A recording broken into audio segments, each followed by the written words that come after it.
Hello everyone and welcome back to the channel. Today we're going to be taking a behind the scenes look at how I made this product commercial. I was not hired to make this ad, nor am I being paid for the ad. This is something I just made for fun and for demonstration purposes. Now the reason I picked this product in particular was just because I had never seen a drink with cayenne pepper as part of the flavoring, and I thought it could be interesting for a video. Throughout this whole sequence there are a number of techniques as well as new gear that I've never tried before, but let's start with some of the more simple shots and then we'll go from there. So we start off the sequence with a couple of basic shots. We have our can rotating around as we reveal the label. We have a change in lighting. To do this, I had the can on a motorized turntable, and as the label comes around, I would just rotate the key light with my hands. Worth noting, to give the can a cold, refreshing look, I sprayed it with water to create some artificial condensation. For those of you wondering, we're at aperture f7.1. Now, normally for product stuff with most lenses, you won't need an f-stop of 7.1, but this is a 90mm macro. What this means is that if we had a shallow depth of field, we're getting like one droplet of water on the can in focus, while all of the text in the label would be out of focus, which of course isn't what we want, which is why we're using an f-stop of 7.1. I repeated the exact same thing once more, but this time closer up to the can, and there we have our two shots. Both shots were taken at 60 frames per second, and after some color grading as well as adding a zoom in, this is what we get. So that close-up shot actually gets used a second time in the middle of the sequence. I have it doubled up here, rotating around a ring of fire, and this is to symbolize the heat of the cayenne pepper, which is of course one of the ingredients in the drink. Let me know in the comments down below if you'd like to see a more in-depth follow-up tutorial of how to create this kind of shot. Now moving along, we have a surprisingly controversial shot among my friends, and that is the reverse foam overflow shot. I was getting very mixed opinions about this one when I would send it to my friends for feedback, but you know what? I thought it looked kind of cool, so I kept it in. This one was quite simple. All I did was give the can a good shake. I placed it down on the table, cracked it open, and let the foam overflow and go all over the place. In post, I simply reversed the shot, added a zoom out animation to the beat of the music, and this is what we get.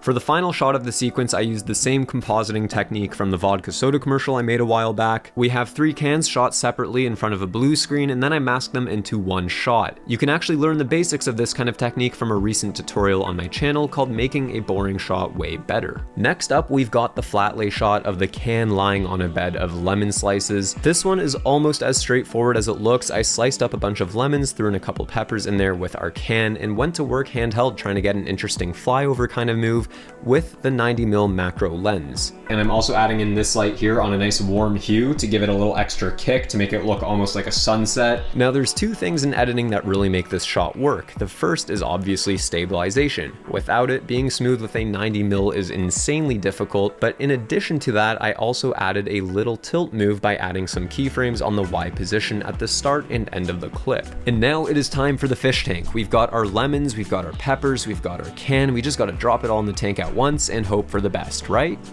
Well, actually, yeah, kinda. First and foremost, we're gonna cut out a piece of our backdrop and secure it flat to the back panel of the fish tank. This will ensure that the background color is nicely lit and gives us a closer match to the other shots we already got. Now, what's different about this setup from past setups is that when we were shooting on a black backdrop, you actually want distance between the tank and the background. That way you can keep light off of it. But because this is a bright color, we want it well lit and we want to avoid shadows and reflections. Next, I'm just gonna make sure that the camera is set to 120 frames per second so I can slow the footage down. Full speed, this movement would be way too fast, and it might look sped up, but it's actually not. The can is just very heavy. This is why we want a high frame rate so that we can slow it down in post. Oh yeah, and thanks to Dennis for helping out. Give him a follow. In post, I added a zoom in as usual, but also a subtle Y position keyframe to follow the can down as it sinks through the water. Now the following shot was actually a last minute idea. As Dennis slowly lowers the can into the fish tank, I would film from a lower angle pointed upward to capture the reflection of the can in the water's surface. In post, I just flipped the shot and added a zoom in to get this. I would also like to point out that my favorite part of this shot is the cool lighting reflections we get from the water's movement, and this was totally accidental. Now there are 4 more shots remaining in the sequence, but they are different from all the other shots. Before I tell you what is different about these shots, I want you to watch them one more time and see if you could figure it out.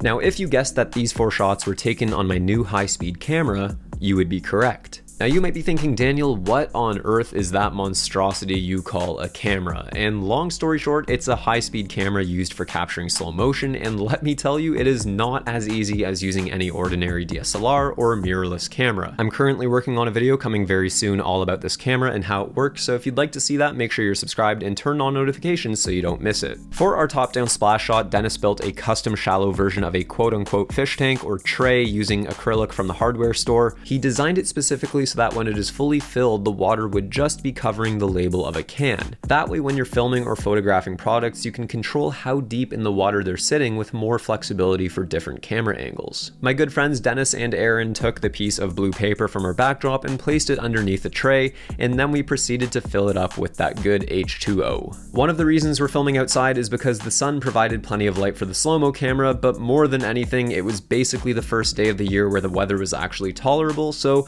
I thought we would make the most of it. Canada. Anyway, it was a super bright day and the shadows were very harsh, so Aaron held up my scrim gym with a full stop sheet of diffusion to soften up the light. It might look like we're shooting into the dark now, but you can see from our footage that it is still plenty bright. Here's what a test shot looked like without any diffusion, and you can see those super harsh shadows. In post, I did some color grading, cropped and repositioned the shot to be more centered, and this is what we get. This might be my favorite shot of the sequence, but I kinda change my mind every 5 minutes, so I don't know. Now onto the pouring shot. This is my first time ever trying the slow-mo camera handheld, and it worked out surprisingly well. However, I do understand why a lot of production companies use robots, because it is extremely difficult to nail focus handheld.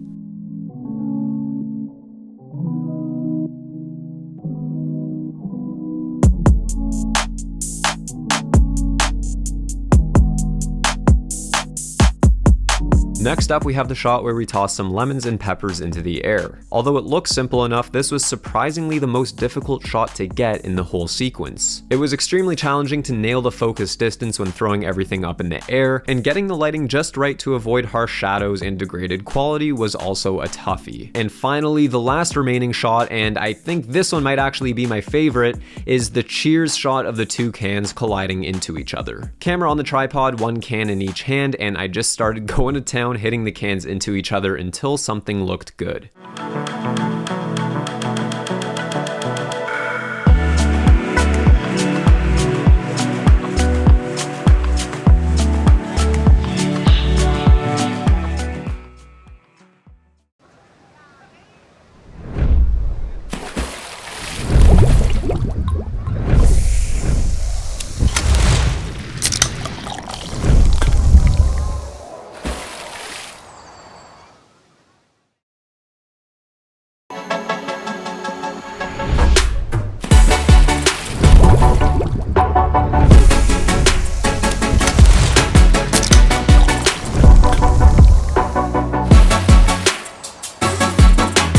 But that is it for this one. Thank you so much for watching. Subscribe if you liked the video. Follow me on Instagram at daniel.schiffer, and I will see you guys in the next one.